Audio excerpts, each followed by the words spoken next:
This channel does not promote any violent, harmful, or illegal activities. All content provided by this channel is meant for an educational purpose only. MDH chana masala এখন ছোলা হোক বা বরবটি দানা, সাদা চানা হোক বা কালো, সব রান্নাই হবে অসাধারণ। নমস্কার, দেখছেন TV9 বাংলা। দুপুরের সুপার প্রাইম টাইমে ফুল অ্যান্ড ফাইনালি আপনাদের সঙ্গে আমি অনির্বাণ, আর আমার সঙ্গে রয়েছেন আমার সহকর্মী শুভজিৎ। শুভজিৎ, আজ শুরুতেই সুপার প্রাইম টাইমে ফুল অ্যান্ড ফাইনালে গোঘাটের বিজেপি নেতার রহস্য মৃত্যুর খবরে চোখ রাখবো। গোঘাটে বিজেপি নেতার রহস্য মৃত্যু, খুনের অভিযোগ পরিবারে। দুহাত বাঁধা অবস্থায় বাড়ির সামনেই উদ্ধার হয় বিজেপি নেতার ঝুলন্ত দেহ। নিহতের নাম শেখ বাকিবুল। তিনি বিজেপির গোঘাটের সংখ্যালঘু মোর্চার মণ্ডল সভাপতি।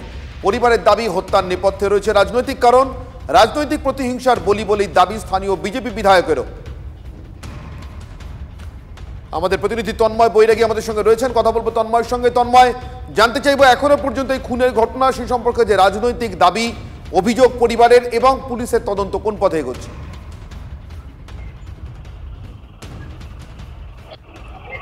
দেখো, পরিবারের পক্ষ থেকে গোঘাট থানায় অভিযোগ দায়ের করা হয়েছে ইতিমধ্যেই, কিন্তু আননোন পারসন দেখানো হয়েছে।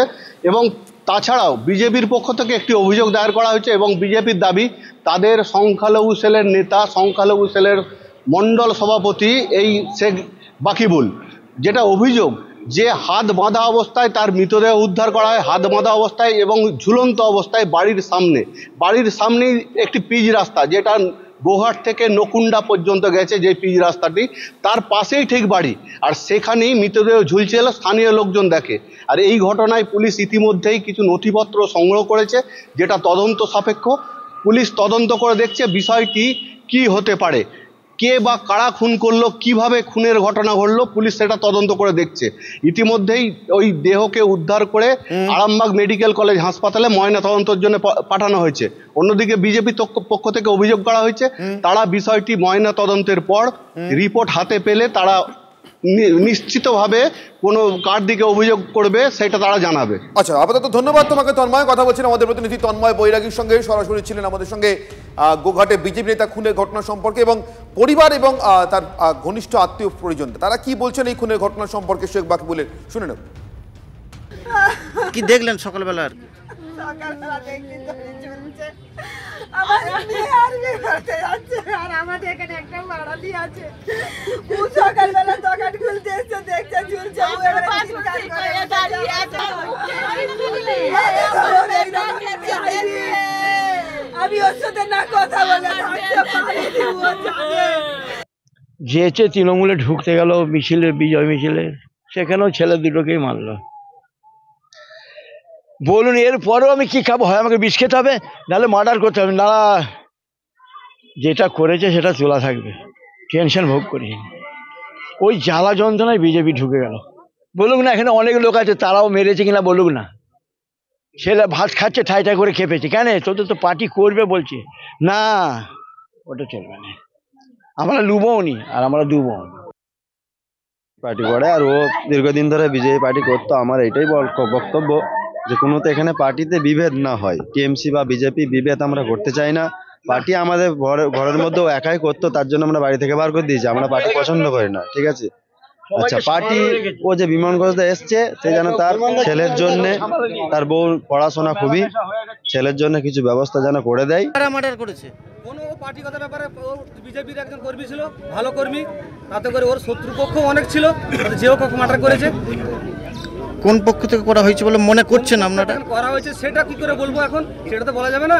যাই হোক, ও তো পার্টি করতো, একটা ব্যাপার আছে, পার্টি করতো মানে ওটা বিজেপির একটা ভালো কর্মী ছিল, ওর একটা প্রভাব ছিল এই জায়গাতে, সেই করে ওই যে কোনো পার্টি মার্ডার করেছে। খবর পেয়ে এলাকায় ছুটে যান স্থানীয় বিজেপি বিধায়ক। তিনি কি বলেছেন শোনাবো, ব্যাক টু ব্যাক শোনাবো। সুকান্ত মজুমদার তিনি কি বলেছেন, ব্যাক টু ব্যাক শোনাবো। এলাকার তৃণমূল কংগ্রেস নেতৃত্ব তারা কি দাবি করছেন। এটা পুরোপুরিভাবে মার্ডার, হাত বাঁধা আছে, কনুই থেকে রক্ত পড়ছে এবং যেভাবে ঝোলানো হয়েছে এটা পুরোপুরিভাবে মার্ডার। পরিষ্কার একটা দাবি পুলিশ প্রশাসনের কাছে, কারা এটা করেছে ইমিডিয়েট ইনভেস্টিগেশন করে পোস্টমর্টমে পাঠাক। আমি পুরো কন্টিনিউ বডির সঙ্গে থাকবো, পোস্টমর্টম হবে, পোস্টমর্টম রিপোর্ট সব কিছু যা যা হবে, ধামাচাপা দেওয়া যাবে না। মূল কথা হচ্ছে একটা, ওখানকার জেলা সভাপতি আমাদের সুশান্ত বেরা, তার সাথে কথা বলবো। বিশ্বনাথ কারক ওখানে আমাদের বিধায়ক আছেন, তার সাথে কথা বলে জানার চেষ্টা করবো যে কি হয়। আমরা প্রশাসনের প্রতি পূর্ণ আমাদের আস্থা রয়েছে। প্রশাসন যথাযোগ্য তদন্ত করে তার ব্যবস্থা গ্রহণ করবে, এতে আমরা সকলেই আশাবাদী। আর যারা মৃতদেহকে নিয়ে রাজনীতি করে, এইসব ঘৃণ্য রাজনীতি, এর থেকে বেরিয়ে এসে সঠিক তদন্ত হোক, প্রশাসনের কাজ করুক, আমরাও সকলে চাই। আর ওই সকলেই আমরা ওই পরিবারের পাশে রয়েছি। তো আমাদেরই সেটা বিজেপি করে, আমরা কিন্তু আমাদের বিজেপি তৃণমূলের মধ্যে কোনো বিভাদ ছিল না। সে পার্টি করতো ঠিকই আছে, বন্ধুর মতো উঠা বসা, প্রতিদিনই গল্প শুনে আমাদের এই সামান্য মোড়টা দিয়ে আড্ডা। তবে কিভাবে হয়ে গেল সেটা তো বুঝতে পারছি না। কেউ বলছে মার্ডার হয়েছে, কেউ বলছে আত্মহত্যা করে। যাই হোক, তদন্ত হোক, যে দোষী শাস্তি পাক, তাতে তৃণমূল হোক, বিজেপি হোক, ফ্যামিলির কে হোক।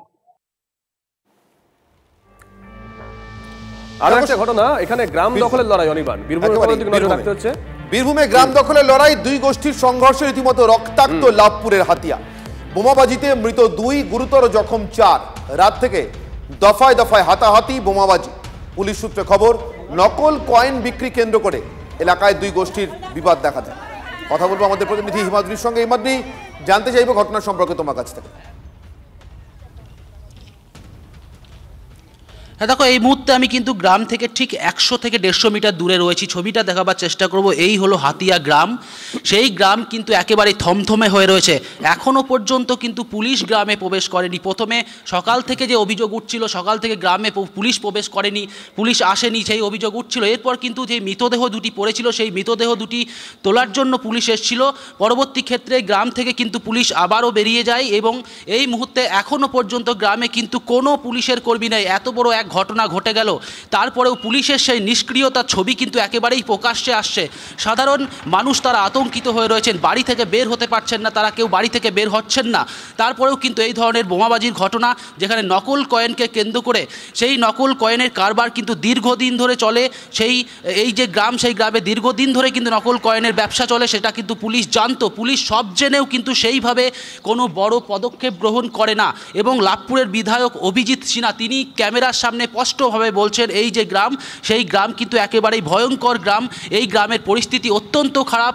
যারা শাসক দল বা অন্য যে কোনো রাজনৈতিক দল থাকলে, জড়িত থাকলে, তার বিরুদ্ধে কড়া অ্যাকশন নেওয়া হবে, এই কথা যখন বলছেন, কিন্তু এই অ্যাকশন নেবে কে?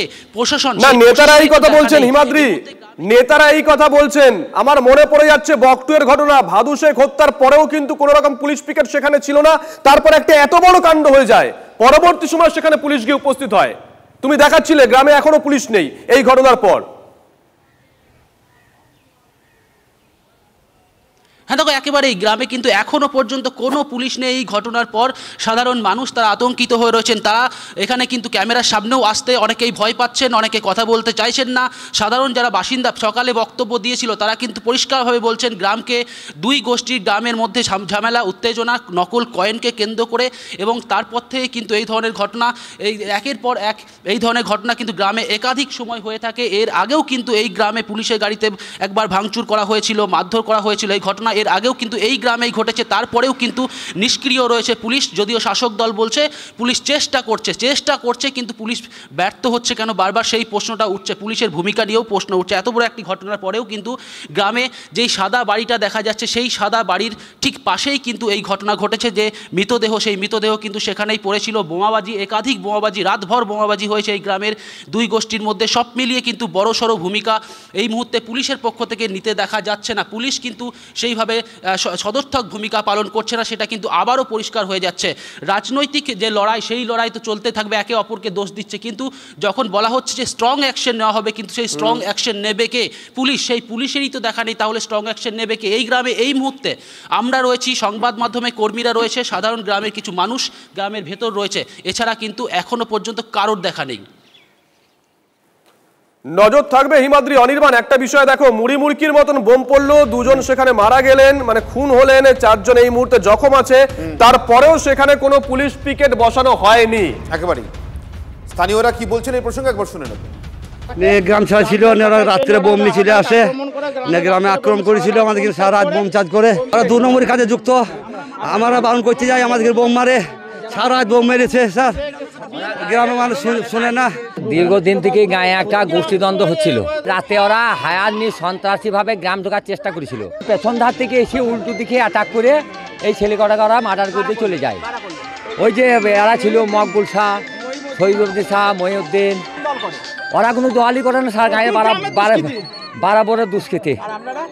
আমরা তৃণমূলে যুক্ত, আজকে 18 বছর ধরে তৃণমূলে যুক্ত আছি। কারণ হচ্ছে গ্রাম দখল করবো, এটাই হচ্ছে গ্রাম।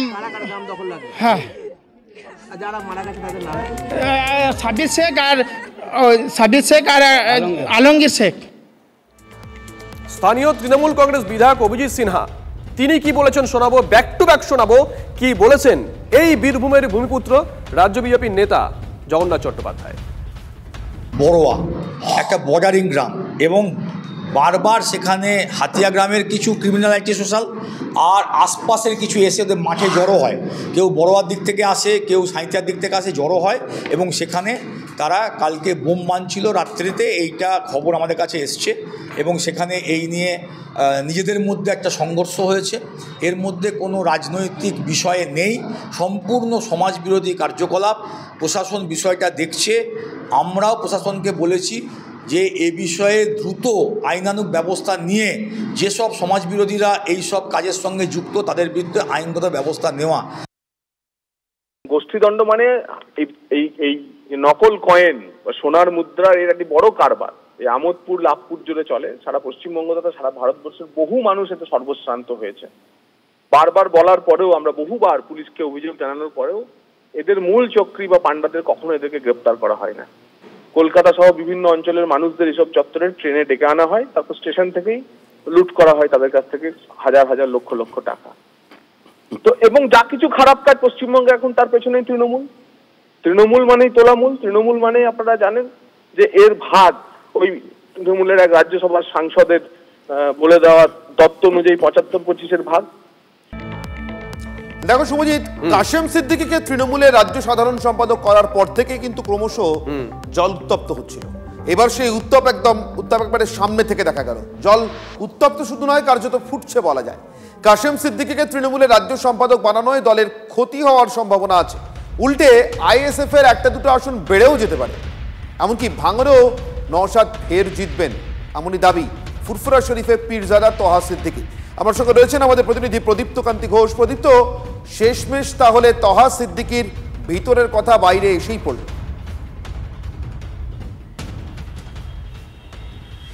আর দেখো, তহা সিদ্দিকী নিয়ে তৃণমূলের অন্দরের যে বক্তব্য তা হলো যে ওখানে এতদিন পর্যন্ত যে তহা সিদ্দিকী একাই তৃণমূলের যে বিভিন্ন কার্যকলাপের সঙ্গে তিনি সরাসরি যুক্ত না থাকলেও অলিখিতভাবে ফুরফুরার থেকে তিনি কথা বলতেন, যোগাযোগ রাখতেন। সেই জায়গাতে কাসেম সিদ্দিকী দলে আসাতে এবং দলের সাধারণ সম্পাদক হওয়াতে হয়তো তার কোথাও কোনো অসুবিধা হচ্ছে এবং সেই কারণেই তিনি এই ধরনের মন্তব্য করছেন। অন্তত তৃণমূলের একটা বড় অংশ সেই কথা বলছেন। আর একটা বড় অংশ বলছেন যে তহা সিদ্দিকীর এই মন্তব্যকে এত গুরুত্ব দেওয়ার কিছু নেই, তার কারণ রাজ্যের মানুষ জানে যে অংশের কথা বলছেন, অর্থাৎ সংখ্যালঘু মুসলিমদের কথা তিনি বলছেন। সেই সংখ্যালঘু মুসলিমরা জানেন যে মমতা বন্দ্যোপাধ্যায় কিভাবে তাদের পাশে রয়েছেন, কিভাবে উন্নয়ন করেছেন সংখ্যালঘুদের, ফলে তিনি কি মন্তব্য করছেন তাকে এতটা বেশি গুরুত্ব দেওয়ার কিছু নেই। আর কে জিতবে কে হারবে সেটা সময় আসলেই স্পষ্ট হবে। শওকাত মোল্লা ভাঙড়ের তিনি দায়িত্বে রয়েছেন দলের তরফে। তিনি একথাও বলেছেন যে নওশাদ সিদ্দিকী যদি এবার ভাঙড়ে যেতেন তাহলে তিনি রাজনীতি ছেড়ে দেবেন। এত বড় কথা শওকাত মোল্লারা বলছেন। এবং যদিও কাসেম সিদ্দিকীকে দলে নেওয়া নিয়ে কিন্তু তৃণমূলের যারা সংখ্যালঘু মুখ বা মুসলিম মুখ রয়েছেন, শওকাত মোল্লারা রয়েছেন, হুমায়ুন কবিররা রয়েছেন, তারাও যথেষ্ট অসন্তুষ্ট, কিন্তু তারা সরাসরি সব কিছুকে বলছেন না। যেমন কয়েকদিন আগে আমরা দেখেছিলাম যে শওকাত মোল্লা তিনি বলছেন যে পচা আলু তাজা আলু হোক, দল যা বলছে সেটাকে মানতে হবে।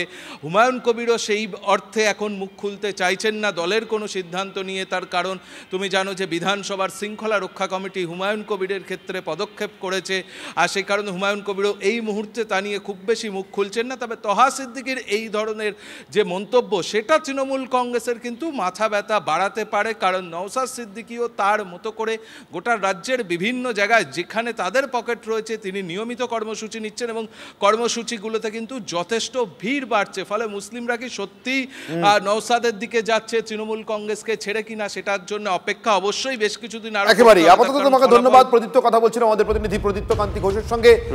2026-এ ভয়ঙ্কর খেলা খেলবে বাংলায় সংখ্যালঘুরা, এমনই মন্তব্য করেছেন তহা। শুনে নেব তার বক্তব্য। বাংলার মানুষ কিন্তু একটা ক্ষোভ তৈরি হলো, এই জন্য এই সরকারের জন্য ও এরকম ভাষা ইউজ করতে বলে, তার জন্য বাংলার সংখ্যালঘু মুসলিম এবং অমুসলিম ভাইরা খুব তার বিরুদ্ধে ক্ষোভে উঠেছে, বসে উঠেছে। আর সেই মানুষটাকে মাথার তাজ বানিল, আমি দুধে মিশে গেলে আঁটি গড়াগড়ি করলে, এটা মানুষ বেছে নেবে না। তৃণমূলের পক্ষে ক্ষতি, বিরাট ক্ষতি, বিরাট ক্ষতি। আমার মনে হয় না হতে পারে, মানে এতে নওশাদের একটা লাভ হয়ে গেছে বলে আমি মনে করি। আমার মনে হয় ভাঙড়ে আইএসএফ আবার জিতবে, আমার মনে হয়। এবং তাছাড়া আরও 2-4টা সিট জিততেও পারে, আরও 2-4টা সিট নিতেও পারে আমার মনে হচ্ছে। কেন মানুষ দ্বিচারিত্রকে পছন্দ করে না, কথা বলে লাভ নেই। ওপরে থুতু পেলে নিজের গায়ে পড়ে। গাছ তোর নাম কি, ফলই আমার পরিচয়। এবারে 2026-এ কিন্তু ভয়ঙ্কর খেলা হবে। সেই খেলাটা কিন্তু এবারে বিশেষ করে সংখ্যালঘু মুসলিমরা ভয়ঙ্কর খেলা খেলবে। যার কথা আপনারা শুনছিলেন তহা সিদ্দিকী। তৃণমূল কংগ্রেসে সরাসরি তিনি যোগদান করেননি ঠিকই, কিন্তু তিনি তৃণমূল কংগ্রেস ঘেঁষা বলেই এতদিন পর্যন্ত সবাই জেনে থাকতেন। কিন্তু সেই তহা সিদ্দিকী 360 ডিগ্রি ঘুরে গেছেন তার বক্তব্যের মাধ্যমে। শওকত মোল্লা এই বক্তব্য শোনার পর কি বলছে জানেন? তিনি বলছেন ফুরফুরা শরীফের পীরজাদারা মানুষকে বিভ্রান্ত করেছেন। এই যে যারা বলছেন, আমি তাদেরকে বলবো এই ধরনের কথা বলে মানুষকে প্লিজ বিভ্রান্ত করবেন না। কাল আপনি মমতা বন্দ্যোপাধ্যায়ের সম্পর্কে কথা বলেছেন, তার উন্নয়নের, তার ভালোর কথা বলেছেন, আজকের ঘুরে অন্য কথা বলছেন। হিজবুল্লাহ ফুরফুরা শরীফে কেউ তৃণমূলের হয়ে কথা বলছে, কেউ বিজেপির হয়ে কথা বলছে, কেউ সিপিএম এর হয়ে কথা বলছে, কেউ আইএসএফ এর কথা বলছে। এই করে মুসলিম সমাজটাকে, বিশেষ করে হিজবুল্লাহর যারা সদস্য আছে, তাদের সমর্থক আছে, তাদেরকে বিপদে পরিচালিত করার চক্রান্ত করছে। আমি তীব্র নিন্দা করছি এর জন্য। কারো দ্বারা পরিচালিত হচ্ছেন তহা সিদ্দিকী। রাজনীতির ঊর্ধ্বে উঠে পীরজাদা হিসেবে কথা বললেন ভরতপুরের তৃণমূল বিধায়ক হুমায়ুন কবির। আমি এইটুকুই বলবো যে তারা রাজনীতিতে এখনো কোনো দক্ষতা তাদের আছে বলে আমি মনে করি না। তোহাবাবু কখন কি বলেন উনি নিজেই নিজের মতো করে প্রশ্নও রাখেন, ব্যাখ্যাও দেন। তো তিনিও কারোর দ্বারা পরিচালিত হচ্ছে বলে আমার মনে হচ্ছে। কার দ্বারা পরিচালিত? সেটা আপনারা অনুসন্ধান করুন যে কারো পক্ষ নিয়ে এই ধরনের কথাবার্তা ইনি বলছেন। ওদের এই কাদা ছোড়াছড়ি না করলেই আমার মনে হয় হুগলির মানুষও ভালো বলবে, কলকাতার মানুষও ওনাদেরকে ভালো বলবে। রাজনীতির ঊর্ধ্বে উঠে উনি একজন পীরজাদা হিসাবে ওনার মন্তব্য করা উচিত, জেনে বুঝে। মানুষের উপর দিকে যদি থুতু ফেলা হয় নিজের গায়ে পড়ে, তো ওনাদের সেটাই পড়ছে বলে আমার মনে হয়। হুমায়ুন কবির দীর্ঘদিনের পলিটিশিয়ান, দলও বদল করেছেন একাধিকবার, কিন্তু মাঝে মধ্যেই তার মন্তব্য তার দলকে বেকায়দায় ফেলে দিয়েছে। কিন্তু এবার হুমায়ুন কবির কিছুটা সাবধানী। তিনি বলছেন দল তাড়িয়ে না দিলে তৃণমূল তিনি ছাড়ছেন না। অনেকেই শৃঙ্খলা ভঙ্গ করে, কিন্তু কেউ কি শোকজের চিঠি পেয়েছে? প্রশ্ন ভরতপুরের তৃণমূল বিধায়কের। 21শে জুলাই পর্যন্ত শৃঙ্খলা রক্ষা কমিটির সম্মানার্থে দল নিয়ে কোনো মন্তব্য করব না। এবার হয়তো কিছুটা আবেগতাড়িত হুমায়ুন।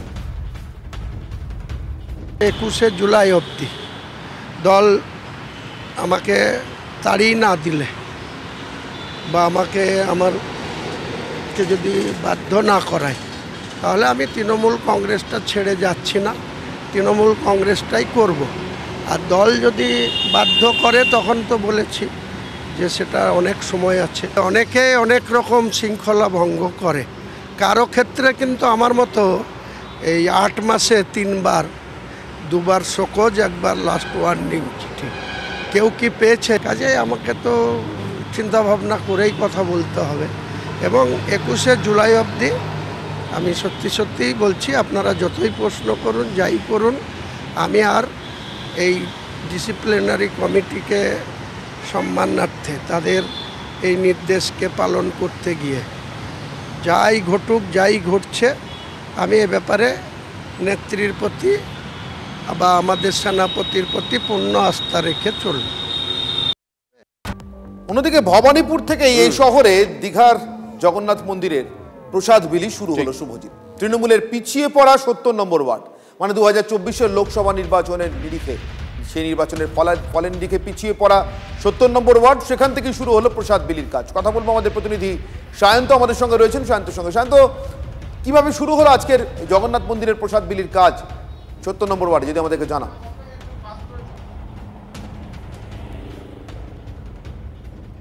একদমই, দেখো ভবানীপুর বিধানসভা যা কিনা খোদ মুখ্যমন্ত্রীর বিধানসভা, আর সেই বিধানসভায় কিন্তু গত লোকসভা নির্বাচনে ৮টি ওয়ার্ডের মধ্যে 5টিতেই পিছিয়ে ছিল তৃণমূল কংগ্রেস। আর যে 5টিতে পিছিয়ে ছিল তার মধ্যে সবথেকে বেশি ব্যবধানে পিছিয়ে ছিল এই ৭০ নম্বর ওয়ার্ড, যা কিনা কলকাতা পুরসভার মেয়র পরিষদ সদস্য অসীম বসুর ওয়ার্ড। এই ওয়ার্ডেই গতকাল সন্ধ্যে থেকে এই মহাপ্রসাদ বিলি করা শুরু হয়েছে। অসীম বসু, যিনি কিনা কাউন্সিলর, তিনি গুজরাটি সম্প্রদায়ের মানুষের বাড়ি বাড়ি গেলেন এবং গুজরাটি ভাষায় তাদেরকে সম্বোধন করে এই মহাপ্রসাদ তাদের তুলে ধরলেন। এবং তিনি একটা বিষয় জানালেন, প্রসাদের সঙ্গে রাজনীতির কোনো সম্পর্ক নেই। মুখ্যমন্ত্রী পাঠিয়েছেন প্রত্যেকটি মানুষের ঘরে ঘরে পৌঁছে যাবে এই মহাপ্রসাদ, আর সেটা তিনি কাউন্সিলর হিসাবে মানুষের কাছে যাচ্ছেন, মানুষের কাছে পৌঁছে দিচ্ছেন। কিন্তু একটা বিষয় তো পরিষ্কার, গোটা কলকাতার মধ্যে ভবানীপুর এবং ৭০ নম্বর ওয়ার্ডে প্রথম শুরু হলো, এবং সেই প্রসাদ গুজরাটি সম্প্রদায়, অর্থাৎ যে সম্প্রদায়ের ভোট কিন্তু গত লোকসভা নির্বাচনে তৃণমূলের ঝুলিতে আসেনি, সেই মানুষগুলোকেই কাছে পাওয়ার জন্য কিন্তু মহাপ্রসাদের ঝুলি প্রথম পৌঁছে গেল। শুধু পৌঁছেই গেল না, তাদের সঙ্গে কথাবার্তা, মুখ্যমন্ত্রী তাদেরকে কতটা ভালোবাসেন বা মুখ্যমন্ত্রী তাদের কাছে প্রসাদ কেন পাঠাচ্ছেন, এই বিষয়টিগুলো কিন্তু গুজরাটি ভাষাতেই কাউন্সিলর তুলে ধরলেন সেই সব সম্প্রদায়ের মানুষের কাছে। এইটা নিঃসন্দেহভাবে রাজনৈতিকভাবে অত্যন্ত গুরুত্বপূর্ণ। একেবারেই আমাদের সঙ্গে থাকো সায়ন্ত, আমরা শুনে নেবো এ প্রসঙ্গে স্থানীয় কাউন্সিলর অসীম বসু, ৭০ নম্বর ওয়ার্ডের কাউন্সিলর, তার বক্তব্য। রাজনীতিকরণে কোথাও যাতাকলে তৃণমূলের কাউন্সিলর বা তৃণমূল পড়ে যাচ্ছে? একদমই নয়। আমরা অ্যাবসলিউটলি, আমাদের নেত্রী ঘোষণা করেছিলেন যে দীঘার জগন্নাথ ধামের প্রসাদ আমরা বাড়ি বাড়ি পৌঁছে দেবো, পশ্চিমবাংলার প্রতিটি বাড়িতে, এবং সেই রূপ হিসেবে আমাদের কাছে প্রসাদ এসছে, এবং সেটা আমাদের অঞ্চলের, এরা আমাদের বৃহত্তর পরিবার। কারা এখানে ধর্মের মেনুকরণ করছে, যাদের পায়ের তলায় জমি নেই তারা এই কাজ করবে, আমরা কেন করব? আমরা ধর্ম কি, উনি গুজরাটি ভাষায় কথা বলেন, আমিও ওনার সঙ্গে গুজরাটি ভাষায় কথা বলি, কিন্তু ভোট ব্যাংক, ভোটটা কিন্তু মূল লক্ষ্য নয়। প্রসাদ বিতরণ আর ভোট দুটো সম্পূর্ণ আলাদা। এটা ব্যাপার হচ্ছে মানুষের কাছে সঠিকভাবে পৌঁছানোটা। আর ঠিক এটা নিয়েই যে রাজনৈতিক চাপানুতর, অর্থাৎ জগন্নাথ মন্দিরের প্রসাদ বিলির জন্য কলকাতা শহর তার বেছে বেছে মুখ্যমন্ত্রীর বিধানসভা ক্ষেত্র, এবং তার মধ্যে আবার তৃণমূলের পিছিয়ে থাকা ওয়ার্ড, অবাঙালি এবং গুজরাটি অধ্যুষিত ওয়ার্ডকে বেছে নেওয়া নির্দিষ্ট কোনো রাজনৈতিক কারণে কি? স্বাভাবিকভাবেই রাজনৈতিক চাপানুতর শুরু হয়েছে। শুনে নেব বিজেপি এবং তৃণমূল দুপক্ষেরই বক্তব্য। ওনারা দেখেছেন যে যখন রাম মন্দির হয়েছিল সেই প্রসাদ দেশের বাড়ি বাড়ি গেছিল, আর সেটা বিজেপি করেনি। রাম মন্দিরের যারা আয়োজক, যারা ব্যবস্থাপক, সঞ্চালক, তারা করেছিলেন, সাধারণ সমাজ করেছিল বা কিছু ধার্মিক সংস্থা করেছিলেন। এখানে সরকার সব দায়িত্ব নিয়ে নিচ্ছে, সরকার চালানো, পার্টি চালানো, মমতা ব্যানার্জি সব করবেন, মন্দির চালাবেন, এবং তার প্রশাসন থেকে প্রসাদ বিতরণ হচ্ছে বাড়ি বাড়ি। এটা সরকারের কাজ নয়, এটা আমরা বিরোধিতা করেছি। রাজ্যবাসীকে জগন্নাথের মহাপ্রসাদ হিসাবে ৪২ কোটি টাকার গজা এবং প্যারা খাওয়াতে চলেছে রাজ্য সরকার। ডিএ নেই, শিক্ষকদের চাকরি অনিশ্চিত, গ্রুপ সি গ্রুপ ডির ভাতা বন্ধ হয়ে গেল। কারা দিচ্ছে জানেন এই গজা এবং প্যারা? কারা বিলি করছে? হিডকোর ভেতরের আমলারাই অত্যন্ত ক্ষুব্ধ এই ঘটনায়, কিন্তু মাননীয় নির্দেশ হিডকোকেই গজা প্যারা বিলির টাকা দিতে হবে। হিডকো বলুক এই ৪২ কোটি টাকার গজা প্যারা বিলির টাকা ম্যান্ডেট তাকে কে দিয়েছে, টোকেন অ্যাপ্রিসিয়েশন অ্যাওয়ার্ড দেওয়ার নামে গজা প্যারা বিলি তারা করতে পারে কিনা, এই অধিকার কি হিডকোর আছে? প্রয়োজনে হিডকো যদি জবাব না দেয়, সরকার যদি এর ব্যাখ্যা না দেয়, আমরা হিডকোকে আদালতে টেনে আনব। যে কোনো বুথে, যে কোনো পার্টির যখন রেজাল্ট হয় কোনো ভোটের, কোনো জায়গায় যদি কি কারণে ভোট পার্সেন্টেজ কমলো বা কি কারণে ভোট যারা দিতে গেল তারা কম দিল, সে তো মেরামত করার চেষ্টা করবেই। তো এটার ভিতরে অন্যায় কি আছে? বিজেপি যে ভোটটা পেয়েছে সেই ভোটটা কেন 2019-এ যে ভোট পেয়েছিল 21-এ যে ভোট পেয়েছিল সেই ভোটের 24-এ কেন ধরে রাখতে পারলো না, সেটা নিয়ে তারা মাথা ব্যথা করুক, সেটা নিয়ে তাদের পরিসংখ্যান দেখে তারা আগামী দিনে কার্যকলাপ করবে। আর এবার আপনাদেরকে একটা ছবি দেখাই, সিঙ্গুরের ছবি। দীঘা জগন্নাথ মন্দিরের প্রসাদ বিলি ঘিরে সেখানে সম্প্রীতির ছবি। গোপালনগর পঞ্চায়েতের নতুন ভেরি গ্রামে মন্ত্রী বেচারাম মান্না এই প্রসাদ তুলে দেন, যে ছবি আপনারা দেখছেন। হিন্দুদের সঙ্গে সংখ্যালঘু সম্প্রদায়ের মানুষও লাইনে দাঁড়িয়ে এই প্রসাদ নেন।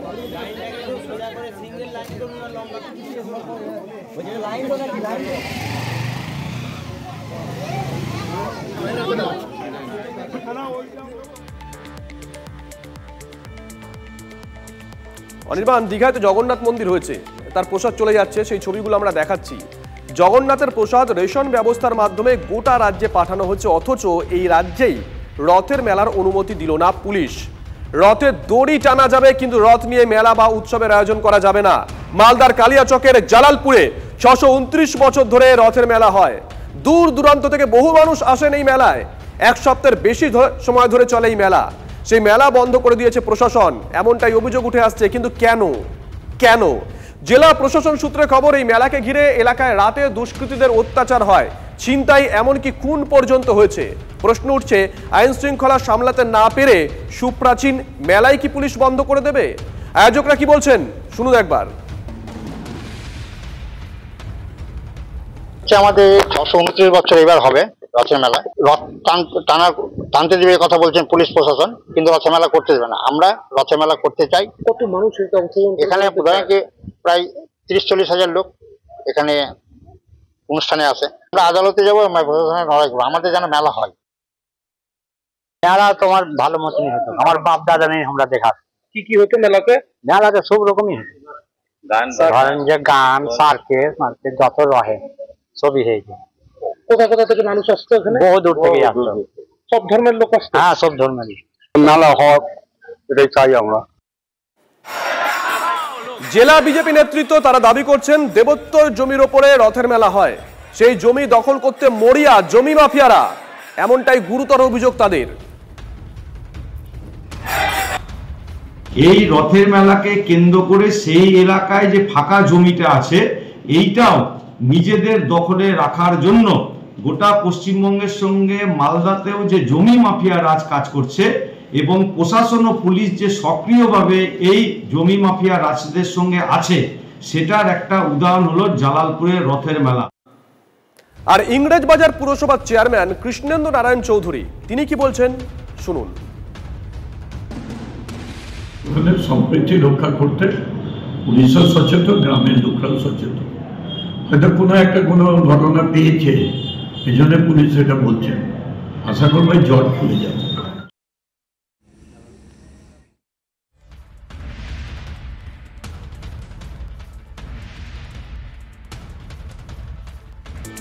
শুভজিৎ, পুলিশকে অনুব্রত মণ্ডলের হুমকি ফোন কাণ্ডে প্রকাশ্যে এলো এবার আইসির করা এফআইআর। সেখানে কিন্তু একের পর এক বিস্ফোরক অভিযোগ রয়েছে। বিস্তারিত শুনবো, আমাদের সঙ্গে রয়েছেন আমাদের চিফ রিপোর্টার সিজার মণ্ডল। সিজার, জানতে চাইবো এই অভিযোগগুলো সম্পর্কে তোমার কাছ থেকে।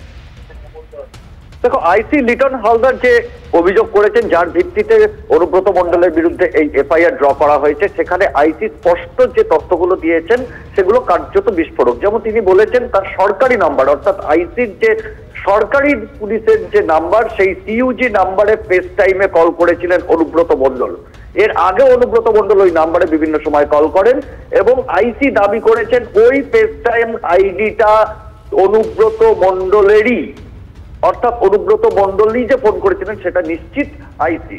তারপরে তিনি যেটা বলেছেন, সেই সময় আইসি কর্তব্যরত অবস্থায় থানায় নিজের চেম্বারে ছিলেন এবং সেই সময় তাকে হুমকি দেওয়া হয়েছে, তাকে কাজে বাধা দেওয়া হয়েছে, সরকারি কর্মী হিসেবে তাকে কাজে বাধা দেওয়া হয়েছে।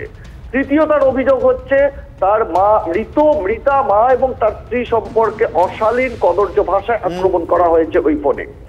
এই জায়গায় দাঁড়িয়ে কিন্তু এটা স্পষ্ট যে আইসি খুব পয়েন্টেড, খুব স্পষ্ট ভাবে অনুব্রত মণ্ডল কি করেছেন এবং তিনি যে নিশ্চিত যেটা অনুব্রত মণ্ডলই ফোন করেছিলেন সেটা তার এফআইআর এ সেটা লিপিবদ্ধ, সেটা নথিভুক্ত।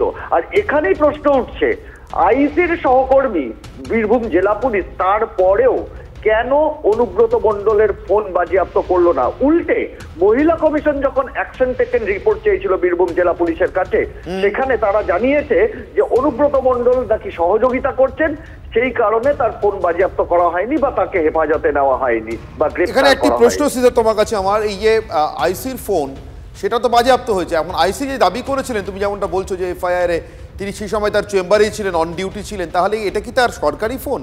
মানে যে ফোনটা তাকে সরকারি দিয়েছে আইসি হিসেবে ব্যবহার করবার জন্য, তাহলে কি সরকারের তরফ থেকে আইসিকে ব্যবহারের জন্য দেওয়া সরকারি ফোনটাই বাজেয়াপ্ত হয়েছে? দেখো, আইসির দুটো ফোনই বাজেয়াপ্ত হয়েছে। তার কারণ আইসি নিজেই বলেছেন যখন এই গালিগালাজ এবং হুমকির মাত্রা বাড়তে থাকে তখন তার এই ফোনটা এসেছিল তার সরকারি সিইউজি নাম্বারে, এবং তারপরে তিনি তার দ্বিতীয় যে ফোনটি ব্যক্তিগত ফোন, সেই ব্যক্তিগত ফোন দিয়ে এই গোটা ফোনটা রেকর্ড করেন, কারণ ফেস টাইম রেকর্ড করা যায় না, সেই জন্য দ্বিতীয় ফোনের সাহায্যে তিনি এই ফোনটা রেকর্ড করেন।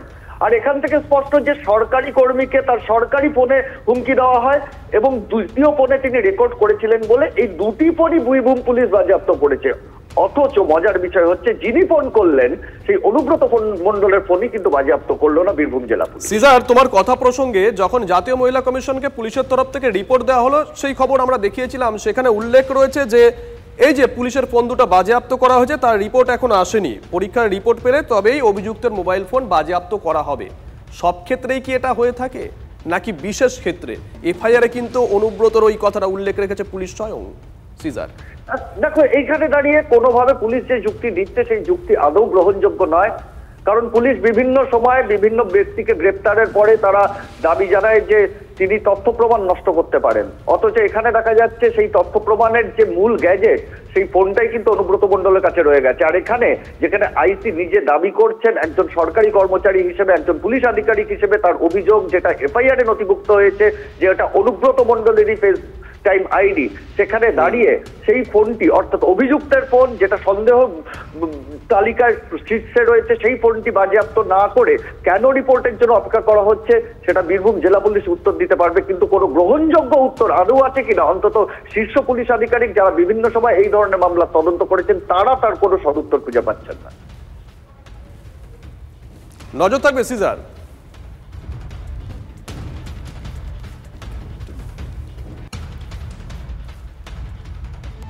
আর এবার আরেকটা ছবি আপনাদেরকে দেখাবো, পুলিশের কাছ থেকে বন্দুক কেড়ে নেওয়ার হুমকি অর্জুন সিং এর। বন্দুক কেড়ে নিতে 1 মিনিটও সময় লাগবে না, গায়ে হাত দিলে বদলা নেওয়ার হুমকি বিজেপি নেতার। নোয়াপাড়া থানার সামনে পুলিশকে হুঁশিয়ারি অর্জুন সিং এর, আমি না পারলে ছেলে নাতি বদলা নেবে, হুঙ্কার অর্জুন সিং এর। আমরাই আপনাদের রক্ষা করব। কেন মমতা ব্যানার্জি আপনাকে রাইফেল দিয়েছে, গুলি দেয়নি। মমতা ব্যানার্জি আপনাকে রিভলভার দিয়েছে, গুলি দেয়নি। একজন দেখছিলাম কালকে ওই টিয়ার গ্যাসে বন্দুক নিয়ে এরকম দাঁড়িয়েছিল, ওরকম বন্দুক যখন চাইবো তখন কেড়ে নেবো, ওটা মাথা রাখবেন। আমাদেরকে বন্দুক আর রাইফেল দেখাবেন না, বন্দুক আর রাইফেল দিয়ে কোনোদিন আমরা ভয় পাই না। অর্জুন সিং তিনি যখন এই কথা বলছেন, তৃণমূল কংগ্রেস কি বলছে শুনুন। বাস্তবিক অর্থেই মানুষ আস্তে আস্তে বুঝছে ব্যারাকপুর দিয়ে গুন্ডারাজ খতম হওয়ার পথে। খুব স্বাভাবিকভাবেই গুন্ডারাজ খতম হয়ে গেলে যে নিজেকে মাফিয়া রাজনীতিবিদ বলে দাবি করত, স্বাভাবিকভাবেই তার মধ্যে হতাশা আসবে। ওনাদের এটা কালচার, এটা কালচারের প্রশ্ন। দেখুন, এটা আপনি যার কথা বলছেন সবার কথাই বলছি, এটা ব্যক্তিগত কালচারের প্রশ্ন, ব্যক্তিগত কালচার, ব্যক্তিগত কালচার। এই যে আমি কোনোদিন বলতে পারবো না, আমি যে পার্টিতেই থাকি যাই করি না কেন, আমাদের প্রাক্তন সাংসদের ক্ষেত্রে বলতে পারি উনি এখন যেসব মন্তব্য করছে সেই সব মন্তব্য চরম হতাশাগ্রস্ত একজন রাজনৈতিক ব্যক্তিত্বের ফল। এর সঙ্গে পুলিশি ব্যর্থতার কিছু নেই। একটা গুন্ডা স্থান যারা আইনের শাসনকে মানে না, সংবিধান মানে না, যে দলেই থাকুন এই ধরনের গুন্ডা মাস্তান যাদের কোনো রাজনৈতিক ভাবে কোনো দিশা নেই, তারা ভারতের সংবিধান অনুযায়ী যে পুলিশ প্রশাসন আইন শৃঙ্খলা তার বিরুদ্ধে গিয়ে কথা বলেন, পুলিশকে মেরে দেবো, পুলিশের রাইফেল কেড়ে নেবো, এই ধরনের মাস্তানি গুন্ডারাজ পশ্চিমবাংলায় চলবে না। ওনার বুঝে নেওয়া উচিত, ওনার রিটায়ারমেন্টের সময় হয়ে গেছে, অনেক করেছেন উনি, এ দল ও দল সে দল করে আগামী দিনে ওর রাজনৈতিক ভবিষ্যৎ শূন্য। এখন দেশে থেকে একটা টিকিট নেওয়ার জন্য হয়তো এগুলো করে কেন্দ্রীয় নেতৃত্বের কাছে ভালো হওয়ার চেষ্টা করছেন। অন্যদিকে এবার পুলিশ কর্মীর বিরুদ্ধে ফের দাদাগিরির অভিযোগ এলো সামনে। পুলিশ সুপার এবং জেলা শাসকের বাংলোর লাগোয়া এলাকাতে, মানে সামনেই একেবারে, সেখানেই এই হম্বিতম্বি। প্রতিবেশীর সঙ্গে জমি বিবাদের জের, তাতে নিজের সার্ভিস রিভলভার উঁচিয়ে টাকা চাওয়ার অভিযোগ ওই পুলিশ কর্মীর বিরুদ্ধে। দেখুন সেই ছবি।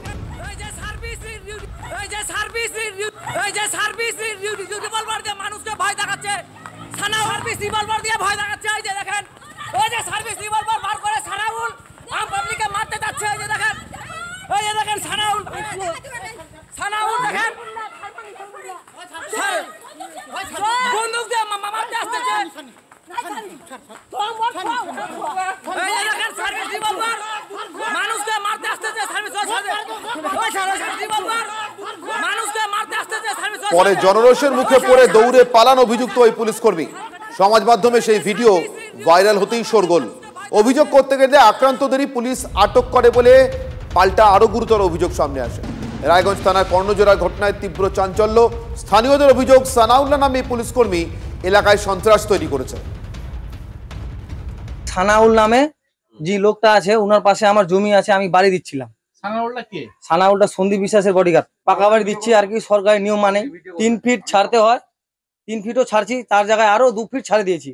তার সাথে উনি বলছে টাকা দিতে হবে, উনাকে আবার 20,000 মতন দিয়েছি। আজকে ওটা নিয়ে ওনাকে কথা বলা বলি হচ্ছিল যে কেন আপনি এমন করছেন।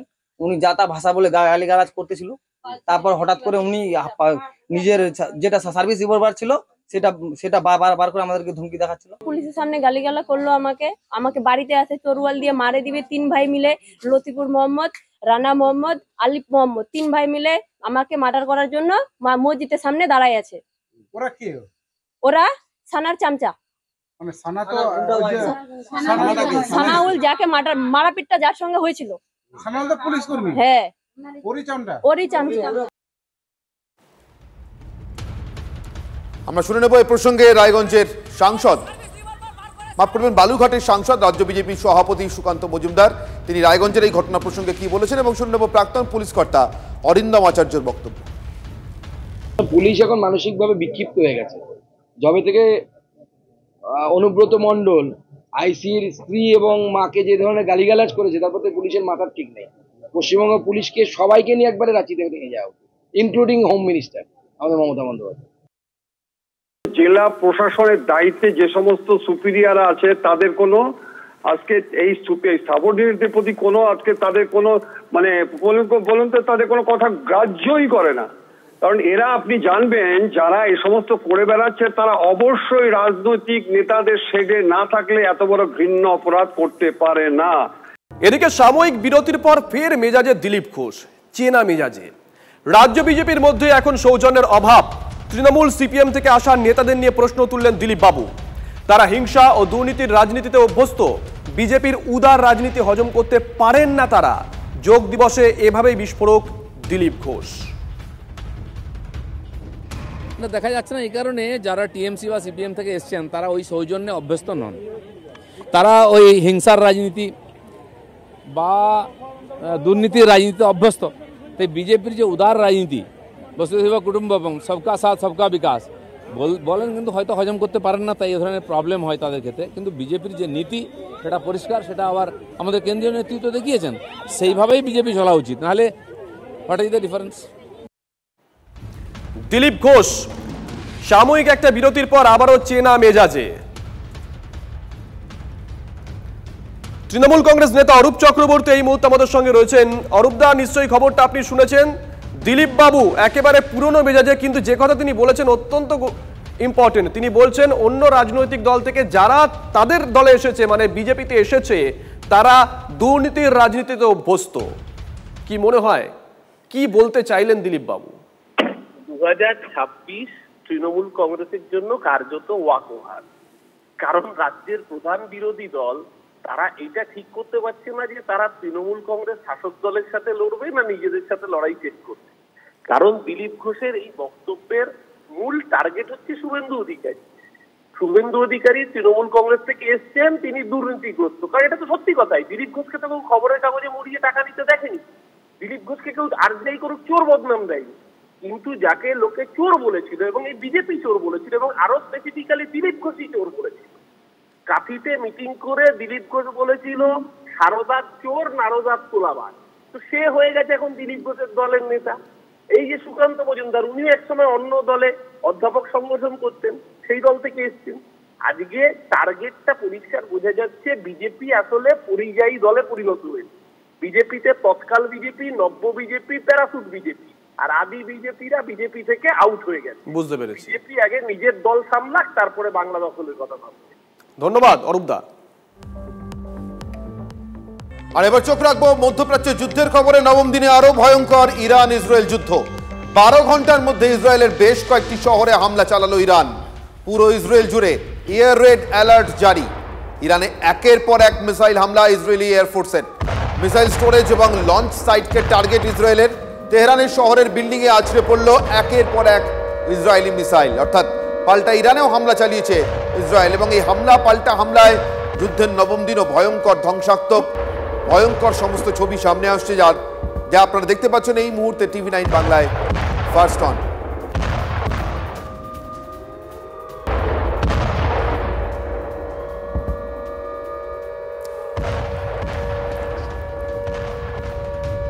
অন্যদিকে ইসরায়েলের বেশ কয়েকটি শহরে মিসাইল হানা। একসঙ্গে 20টির বেশি মিসাইল হামলা চালিয়েছে ইরান। একযোগে উত্তর, মধ্য এবং দক্ষিণ ইসরায়েলে হামলা চালানো হয়েছে। ইসরায়েলের সরকারি বিল্ডিংগুলোকে মূলত টার্গেট করা হচ্ছে। इस वक्त TV9 की टीम हाइफा में मौजूद है। हाइफा में हम इसलिए खास तौर पर आए क्योंकि कल रात में जब ईरान के मिसाइल ने, बैलिस्टिक मिसाइल ने हाइफा को टारगेट किया था, तो जिस बिल्डिंग को टारगेट किया था हम ठीक उसके सामने में मौजूद हैं। और सबसे पहले देखिए कि आप पूरी दुनिया ने देखा था जब हाइफा में कल हमले हुए थे, तो यही वो बिल्डिंग है और यही इसी बिल्डिंग के साथ में जो हिस्सा है जिसको आप साफ तौर पर देख सकते हैं कि वो कितना क्षतिग्रस्त हुआ है। जो टूटी हुई बिल्डिंग है वो सिक्योरिटी से जुड़ी हुई बिल्डिंग है। ईरान ने यही दावा किया था। अब आप देखिए यहाँ पर TV9 आपको निष्पक्षता से ये कह रहा है कि ये जो है वो सिविलियन बिल्डिंग नहीं है, वो सिक्योरिटी से जुड़ी बिल्डिंग है। और वो इसलिए क्योंकि सिक्योरिटी के लोगों ने हमें कहा कि हम उस पर्टिकुलर बिल्डिंग को से थोड़ा दूर हो जाएं। ईरानी मिसाइल यहाँ पर कितना प्रिसाइज रही होगी कि इतने बड़े बिल्डिंग के बजाय में इसके ठीक बगल में उस बिल्डिंग को निशाना बनाया गया जो बिल्डिंग सिक्योरिटी से रिलेटेड था, जबकि इसके ठीक बगल में जो ये ऊंची इमारत है, इतनी विशाल ऊंची इमारत है, ये कमर्शियल बिल्डिंग है, इसको निशाना नहीं बनाया गया था। तो यहाँ पर ईरान का दावा सही है। यहाँ पर ईरान जो बयान दे रहा है कि उसके मिसाइल हमले में हाइफा में उस जगह को टारगेट किया गया। जिस वक्त इस जगह पर हमला हुआ जहाँ पर मैं खड़ा हूँ, यहाँ पर जब हमला हुआ था उस वक्त TV9 की टीम जेरूसलम में मौजूद थी और उस वक्त TV9 के कैमरे पर हमने उन ईरानी मिसाइलों को रिकॉर्ड किया था जो मिसाइल आकर यहाँ गिरे थे। तो जेरूसलम से होते हुए वो मिसाइल यहाँ तक पहुँचे और फिर सीधे आकर यहाँ पर पिन पॉइंट एक छोटी सी बिल्डिंग, एक बड़ी बिल्डिंग के ठीक सामने वाली जो छोटी सी बिल्डिंग है उसको हिट करने में उस ईरानी मिसाइल को कामयाबी मिली। तो मैं ये कह सकता हूँ कि ईरान ने 2000 किलोमीटर दूर से इतना प्रिसाइज अटैक किया था कि महज 200 मीटर दूर ये जो हाई राइज बिल्डिंग है उसको नुकसान नहीं पहुंचा, लेकिन सीधे जाकर सिक्योरिटी वाली जो 3 मंजिले इमारत है उसको नुकसान पहुंचा है। আপনারা দেখছিলেন যে আমাদের প্রতিনিধি মনীষ ঝা। TV9 নেটওয়ার্ক আপনারা জানেন একমাত্র ভারতীয় নেটওয়ার্ক যারা এই মুহূর্তে ইরান এবং ইসরায়েলের এই যুদ্ধ কভার করছে, এবং ইসরায়েলের মাটি থেকে প্রথম দিন থেকে কভার করছি আমরা, এবং সেই ছবি, সেই খবর, প্রতি মুহূর্তের আপডেট আপনাদের কাছে আমরা তুলে ধরছি। TV9 নেটওয়ার্কের পক্ষ থেকে মনীষ ঝা একেবারে জান কবুল করে, জান বাজি রেখে, প্রাণ বাজি রেখে এই রিপোর্টিং চালিয়ে যাচ্ছেন। এবং মনীষের কাছ থেকে, মনীষের পাঠানো প্রতিবেদন আপনারা দেখছিলেন। অর্থাৎ ইসরায়েলে কিভাবে ইরানের পাল্টা হামলা চালানোর যে খবর তার অনেকাংশই সত্যি, অন্তত সবটাই যে একেবারে যুদ্ধের প্রোপাগান্ডা বা প্রচার তা নয়, তার একেবারে হাতে গরম প্রমাণ দেখাচ্ছিলেন মনীষ, যেভাবে ইসরায়েলের ভিতরে ক্ষয়ক্ষতি ঘটেছে ইরানের হামলার, পাল্টা হামলার পর। রাতভর যুদ্ধ এবং ইরানের তেল শোধনাগারগুলিকেও টার্গেট করেছে, রাতভর হামলা চালিয়েছে ইসরায়েল। অর্থাৎ এই যে ক্ষয়ক্ষতি ইরানের দ্বারা হয়েছে তার পাল্টা এবার ইসরায়েলও আরেকবার পাল্টা তার নেওয়ার জন্য উদ্গ্রীব, এবং সে কারণেই গত রাতে বারবার ইরানের তেল শোধনাগারগুলোকে টার্গেট করেছে ইসরায়েল। পাল্টা ইসরায়েলের তেল আভিভে হামলা চালিয়েছে ইরান। অর্থাৎ এই হামলা এবং পাল্টা হামলা চলছে। আর ঠিক এই অবস্থাতেই এই মুহূর্তে আমাদের সঙ্গে রয়েছেন কর্নেল দীপ্তাংশু চৌধুরী আমাদের সঙ্গে। কর্নেল চৌধুরী, যে যুদ্ধটা ইসরায়েলের জন্য অনেকেই একেবারে শুরুর দিকে খুব সহজ, ইজি টু গো ভাবছিলেন, সেটা অতটা ইজি টু গো থাকছে না, অতটা সহজ থাকছে না, বরঞ্চ যত সময় যাচ্ছে তত কঠিন হচ্ছে। ইরানের পরমাণু নিরস্ত্রীকরণ, অর্থাৎ ইরানের যদি পরমাণু অস্ত্র থেকেও থাকে তাহলে সেগুলোকে ধ্বংস করা তো অনেক পরের কথা। ইসরায়েল তখন নিজের ঘরের মাটিতেই ইরানের পাল্টা মার পুরোটা ঠেকাতে পারছে না। আমরা যে আয়রন ডোমের কথা শুনেছিলাম, ইতিমধ্যে দেখতে পেয়েছি আজকে বোধহয় 9th ডে তাদের পেট্রিয়ট অথবা এই ডেভিড স্লিং অথবা অ্যারো, এই যে বিভিন্ন অ্যান্টি ব্যালিস্টিক মিসাইলস যেগুলো ইরান ছুটছে, তার ইসরায়েলের তরফ থেকে যেসব মিসাইল একটাও কাজ করছে না। ভুল হবে, অনেকটাই ভেদ করা যাচ্ছে, এই কথাটা হয়তো ঠিক হবে। এবং আমরা দেখেছি MIRV মিসাইল যেটা ইরান ইউজ করেছে ইসরায়েলের বিরুদ্ধে প্রত্যাঘাতের সময়, সেখানে একটা ওয়ারহেড থেকে 8টা 10টা 15টা ওয়ারহেড বিভিন্ন জায়গায়, যেটাকে ক্লাস্টার মিসাইল আমরা অনেক সময় বলে রাখি। তো আমরা এই সময় হাইফা দেখেছি, তেল আবিব দেখেছি, ওদের যে মেন এনার্জি ইনফ্রাস্ট্রাকচার অথবা কমিউনিকেশন ইনফ্রাস্ট্রাকচার ইসরায়েলে, সেখানে অ্যাটাক হচ্ছে। এটা দীর্ঘতম হবে, এটাই আমরা TV9 বাংলায় প্রথম দিন যেদিন শুরু হয়েছিল সেদিনও বলেছিলাম। অনেকের কথা ছিল, বিশেষজ্ঞরা বলেছিল ইসরায়েল খুব তাড়াতাড়ি ইরানকে নেবে, সেদিন আমরা একইভাবে বলেছিলাম it's a long drawn war, এটা কালকে শেষ হবে না। এবং মার্কিন যুক্তরাষ্ট্র সময় দিচ্ছে, সময় নিচ্ছে। যদি মার্কিন যুক্তরাষ্ট্রের পাশে আসে, যদি প্রেসিডেন্ট ট্রাম্প 14 দিন সময় দিয়েছে, সেই সময়ের মধ্যে যদি না শেষ হয়, শেষ হবে না, অথবা এর মধ্যে থেকে আমরা জানি যে মার্কিন যুক্তরাষ্ট্রের এয়ারফোর্স বেস থেকে অলরেডি কালকে কিন্তু তাদের স্টেলথ বোম্বার উড়িয়ে নিয়ে আসা হয়েছে। সেটা একেবারে আমাদের সঙ্গে থাকুন কর্নেল চৌধুরী, আমাদের সঙ্গে থাকুন। শুভজিৎ, ট্রাম্পের কথা বলছিলেন কর্নেল চৌধুরী। একদমই, এক কথায় বলা যায়, বাংলা একটা প্রবাদ আছে না, গাছে তুলে মই কেড়ে নেওয়া। অনেকেই বলছেন যে ইসরায়েলকে গাছে তুলে কার্যত মই কেড়ে নিয়েছে আমেরিকা, বা বলা ভালো ইসরায়েলকে জলে ফেলে দিয়েছে এই আমেরিকা। সায়ন্ত আমাদের সঙ্গে রয়েছেন, আমাদের সহকর্মী। সায়ন্ত, একটা সময় সাদ্দাম হোসেনকে ইরাককে ব্যবহার করেছিল এই আমেরিকা ইরানকে ধ্বংস করার জন্য। ব্যর্থ হয়েছে ইরাক, ব্যর্থ হয় আমেরিকাও। এক্ষেত্রে তাহলে আমেরিকার স্ট্র্যাটেজি কি নিয়েছিল?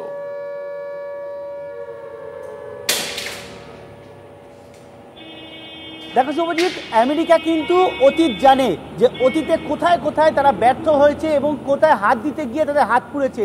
এক্ষেত্রেও কি সেটাই মনে করছে? স্বাভাবিকভাবেই এটাই এখন প্রশ্ন সামরিক বিশেষজ্ঞদের মধ্যে। কারণ রাশিয়া যেভাবে হুমকি দিয়ে রেখেছে যে যদি আমেরিকা সরাসরি যুক্ত হয় তাহলে কিন্তু রাশিয়াও নামবে, সেক্ষেত্রে কিন্তু তৃতীয় বিশ্বযুদ্ধ কেউ আটকাতে পারবে না। এই অবস্থায় কোথাও একটা মনে করা হচ্ছে যে ইসরায়েলকে গাছে তুলে দিয়ে মই কেড়ে নিলেন স্বয়ং ডোনাল্ড ট্রাম্প। কারণ তিনি কিন্তু তার প্রেস সচিব জানিয়ে দিয়েছেন যে যুদ্ধে সরাসরি আমেরিকা যুক্তরাষ্ট্র জড়াবে কিনা তার জন্য 2 সপ্তাহ সময় নিচ্ছেন, আর 2 সপ্তাহের পরেই যাবতীয় সিদ্ধান্ত নেবেন। অর্থাৎ কোথাও মনে করা হচ্ছে যে আমেরিকা যুক্তরাষ্ট্র যতটা হুঙ্কার ছাড়ছিল বা যতটা এ ব্যাপারে অ্যাগ্রেসিভ মুড দেখাচ্ছিল, তা কিন্তু অনেকটাই তারা এখন নমনীয় হতে শুরু করেছে। কারণ কোথাও তার নিজের দেশের মধ্যে বিদ্রোহ, নিজের দেশের যারা প্রাক্তন সেনাকর্তারা তারা যেখানে বারণ করছে ইসরায়েল ইরান যুদ্ধে সরাসরি না যুক্ত হতে, সেই জায়গায় মনে করা হচ্ছে যে ডোনাল্ড ট্রাম্প কোথাও না কোথাও ফ্যাসাদে পড়ে গিয়েছেন। একাধিকবার হুঙ্কার। এখন দেখা যাক যে এই 14 দিন পর, 2 সপ্তাহ পর ট্রাম্পের অ্যাকশনটা কি হয়। ট্রাম্প কি অ্যাকশন নেবেন, আমেরিকা কি অ্যাকশন নেবে, সে তো ভবিষ্যৎ বলবে। কিন্তু ট্রাম্প মন্তব্য করছেন একের পর এক। তিনি দাবি করছেন ইরানের ফোর্ডো পরমাণু কেন্দ্র ভেদ করার ক্ষমতা নেই ইসরায়েলের, নেতানিয়াহু সরকারের ক্ষমতা সীমিত, মাটির গভীরে হামলার দক্ষতা নেই। ফোর্ডো ঘাঁটি ভেদ করতে ইসরায়েলের মার্কিন বাংকার ব্লাস্টার বোমা চাওয়ার প্রসঙ্গে এমনটাই মন্তব্য করেন Donald Trump. They really have a very limited capacity. They could break through a little section, but they can't go down very deep. They don't have that capacity, and we'll have to see what happens. Maybe it won't be necessary. Maybe it won't be necessary. Colonel Chowdhury, আমরা এর আগের খবরটা আর এই মন্তব্যটা দুটো মিলিয়ে যদি একটা প্রশ্ন করি, সাদ্দাম হোসেনকে একটা সময় এই আমেরিকা ব্যবহার করেছিল ইরানকে ধ্বংস করার জন্য বা ক্যাপচার করার জন্য, পরবর্তীতে সাদ্দাম হোসেন চোখের বিষ হয়ে যায় এই আমেরিকার। তাহলে কি ঘটতে চলেছে? ওই 2 দশক আগের ঘটনার পুনরাবৃত্তি? শুভজিৎ, আপনি তো ইরাকের কথা বললেন, আফগানিস্তানটা কেন ভুলে গেলেন? আফগানিস্তানও বলা উচিত। 4টে মার্কিন যুক্তরাষ্ট্রের প্রেসিডেন্ট 20 বছর কয়েক লাখ অথবা ট্রিলিয়ন ডলার তালিবানের সঙ্গে যুদ্ধ করতে গেছিল, তালিবানকে হ্যান্ড ওভার করে মার্কিন যুক্তরাষ্ট্র আবার নিজের দেশে ফিরে গেল। তো এর থেকে বড় হাস্যকর আর কিছু হতে পারে না। একইভাবে ইরাক যেটা বললেন যে কথায় অবজেক্টিভের যুদ্ধে নেমেছিল ডেজার্ট স্টর্ম, সেখানে বলেছিল কেমিক্যাল ওয়েপন, বায়োলজিক্যাল ওয়েপন, একটাও পাওয়া যায়নি। লাস্টে দেখা গেল কিছু নেই, কিছু খেলনা পড়ে আছে বিভিন্ন জায়গায়। একইভাবে এই হোয়াইট ম্যান বেস থেকে B2 বম্বার ওড়াচ্ছে, যেটা ট্রাম্প বললেন এই জন্যই ওড়াচ্ছে, এবং স্ট্র্যাটো ট্যাঙ্কার দিয়ে মিডিয়ার রিফিলিং করেছে গতকাল। এই জন্য ওড়াচ্ছে কারণ তারা GBU-57 এটা পুরো পৃথিবীতে একমাত্র মার্কিন যুক্তরাষ্ট্রের কাছে আছে, সেটা প্রেসিডেন্ট ট্রাম্প জানেন।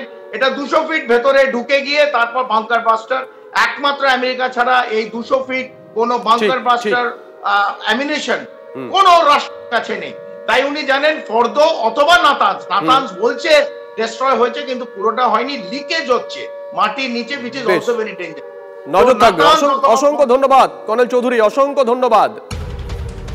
এই তো সবে শুরু, জানিয়ে দিয়েছে ইরান ইসরায়েলে বড় হামলা করতে চূড়ান্ত প্রস্তুতি নিচ্ছে ইরান। বড় খবর এই মুহূর্তে ব্রেক করছি আমরা। একসঙ্গে 3টি রকেট লঞ্চার সক্রিয় করেছে ইরান। বড় খবর, ড্রোন ক্যামেরা দিয়ে সেই রকেট লঞ্চারগুলোর ছবি TV9 বাংলার হাতে।